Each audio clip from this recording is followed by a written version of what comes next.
I didn't know that some of these terrible situations in my relationship, I was potentially creating myself because of my thinking, what I believed. It kept me longer in it. I Mhm. didn't have to suffer for as long. I could have saved myself years of pain, but because I didn't have the awareness, I was creating it for myself in my life, Oh, even yeah. though I didn't want it like that. For me, there was physical abuse on top of the verbal abuse and everything else. And because I was a people pleaser, I was also super understanding. I was a certified crisis counselor. So, people that are listening, I really want them to come away with this with realizing it's not because you're not intelligent. It's not because you're not a strong person. It's because, for one, we just live in survival mode. And when you're in survival mode, it's hard to get out of it. We feel like it's impossible sometimes. But it's also because we haven't healed those parts of us that felt like that was okay. So, where we don't really have to put up with it, we can walk away, we can communicate, we can do the things we need to do. Taking care of ourselves is a priority. It's not a selfish thing. So, if you can make you a priority and make this healing time after this relationship your priority of really figuring out who you are, it's going to be more natural for you to be attracting people that are healthier. So those are the kind of things I think we lose sight of when we're in the survival mode, when we're trying to make this relationship work and we're trying to figure things out. There's this thing of, am I just too messed up now that I can't create a better life for myself? And I want everyone who's listening to really be aware that not only is it possible, but you kind of owe it to yourself. Yeah. And you don't have to be the one who's just dealing with whatever cards are being given to you. You can actually be the one who deals out the cards and looks at them and says, which one do I want to play? And it becomes more empowering than feeling like you have to just survive. Yeah, when I realized that peace comes from within, from truly loving yourself, that's when my whole life really started changing because I started walking towards this different mindset. I started yearning for that awareness and knowledge. I wanted more ways and tools that I can use to improve myself and strive for bigger, better things and dream bigger. So I know you're big on reclaiming your power. Would you tell our audience, what does that look like? Reclaiming your power is just learning who you are. That's the big thing. I think that so often we try to fit into somebody else's box, into somebody else's mold. We're trying to make other people happy. And we do ourselves a disservice by doing that. I like to joke around and say, let your weirdo flag fly. We're so worried that we're going to disappoint other people. They're not going to like us if they see who we really are. But guess what? Even if you keep pretending to do all the things everybody else wants you to do, people are still not going to like you anyway. So you know what? Go out there, be authentically you, figure out who it is first, and then go out there and live your life in an authentic way. You don't have to be a chameleon. You don't have to cater to every single different person. Just be you. And then as you do that, you'll be putting that light out there that other people will be attracted to. So when you put out a really big light because you start really feeling your power and feeling the energy, sometimes you get some moths, mosquitoes that you don't really want. They come to the light too. But when you work on yourself, you see them for who they are, the bloodsuckers, the ones that are trying to take your energy away. But you'll get more of those positive people that will come to you, and they will love and respect you for who you are without trying to change you and make you into something else. So I think if you're going to look at anything, it starts there. And of course, that means working on your self-esteem.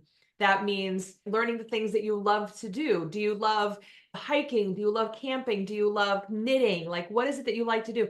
Finding out what all those things are without worry about whether or not people like it. And then go do those things. Would you touch on some of the tools and resources that help with empowering yourself and reclaiming your self identity? So one of the tools that we actually use in our 12-week program, the Brilliant Life Blueprint, is something that works really, really well. It's called Psych K. You can look up the information about it.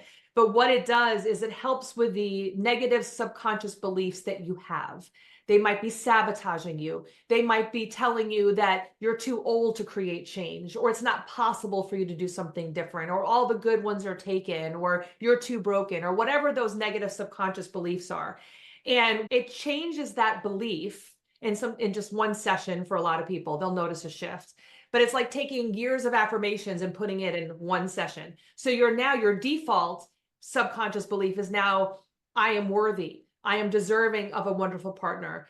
I deserve for people to love and respect me. Like whatever that phrase is that needs to be shifted for you, you can change it to there. So now imagine, instead of coming from the place of subconsciously, you're not good enough, you're not attractive enough, all your good years are taken, whatever those things you're saying to yourself. Now imagine that all those thoughts that you're hearing are, of course you're deserving. Of course you deserve to be with a wonderful person. Of course you should, step into your power. And that's the belief that you're automatically thinking.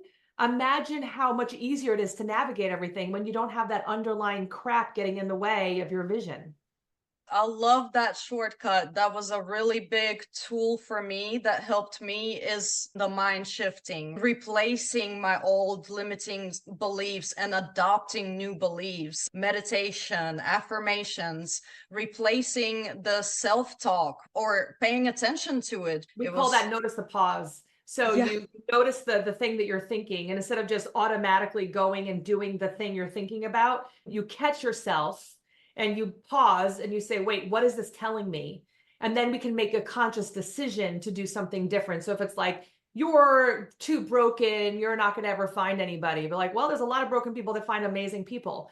So why am I saying this to myself? Because I'm scared, I'm nervous, I'm worried. Okay, well, those are real feelings, but there's no reason why I couldn't find someone. So you can have that whole conversation with yourself and then choose something different. I love that you said pause, because I heard that our emotions only last 90 seconds. So that anger that builds up from those 90 seconds of emotion, what happens after is no longer the emotions, it's on you. So taking the pause and taking a breath could change from A to B reaction or action or whatever happens next. So I love that you said that. So last question, do you want to cover anything else that we did not discuss? And do you have a message for our audience today? Sure. The biggest thing I think, again, is just realizing that no matter how long you've experienced a toxic relationship, no matter how long you've struggled, no matter what you've experienced in your childhood and your background, it is possible for you to create that change. The difficulty that we get into is thinking that we have to do it all by ourselves.